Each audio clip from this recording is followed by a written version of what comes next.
Hi, this is Henry Chamberlain, and welcome to the May edition of Board Briefings. I'd like to really focus in on some training, and I've got a couple of different exercises I'd like you to think about as a board as you start planning for not only the end of this year, but 2011, 2012, and looking out into the future. A couple of things I want to start with. One is ASAE did a wonderful study a couple of years ago on competitive associations, talked about the 6 assets associations have that they can leverage up. So just as a reminder, you know, the member trust we have has never been higher, especially what you've done through this recession. The networking, we've got that cult-like following we found in the Harris research we did several years ago.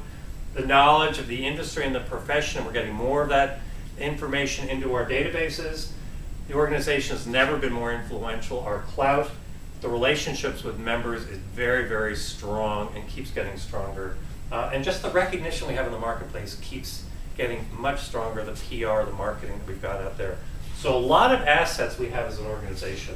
So think about those as resources as you think about what do you want to do next year and into the future. Jim Collins likes to talk about prune to grow.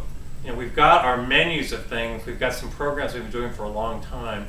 If you can focus in on trimming back some of those resources, it frees up some money, some sweat equity, some intellectual capital to invest in other things. There's a strategic program analysis that goes with that, and there are 3 questions maybe you could ask yourselves in the next month or two. Then I'm going to show you another exercise I'd like you to think about. But how central to the mission is an educational program, a piece of research you're doing, a program you have? Do you need to continue that? Is it something that the need is going to stay as strong, so you need to put in those resources, or is it something that maybe you could do a little less of? And then is the support for that going to continue? Financially, member interest, input, and all the rest. But ask yourself those 3 questions when you look down your list of programs and services. And some of you have worked with me on with the Blue Ocean strategy, which is something Bowman International did a couple of years ago. But they have this wonderful grid, the Eliminate, Reduce, Raise, and Create grid. So here's an exercise I'd like you to do as a board sometime over the next few months, hopefully no later than September. But as a group, list all of your programs and services, 15, 20 things you do, all of it. And then what I want you to do individually as an exercise is fill in this grid.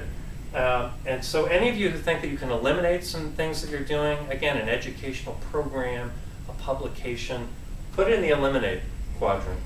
If you think there are some things that have some opportunity, if you invested more time or effort in, put them in the raise quadrant, and then take a look at programs that you've got that maybe you want to do a little less of in the reduce quadrant. And then ask people, what are the things that you could do that you're not doing now? Bowman 360 came out of this exercise. The things we're doing on our website came out of this exercise.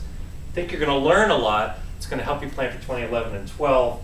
You know, as Tom Peters likes to talk about, you can't search for excellence by focusing on the past. So why don't you look for the future? If you need some help with that, Blue Ocean strategy, where the grid came from, is terrific. If you're looking for the discipline on association management, 7 Measures of Success, which is Jim Collins' influence, it's terrific. And for those of you just looking for a good new read, Dan Pink's Drive is really great on what motivates teams to be high performance. Give it a try. Thanks.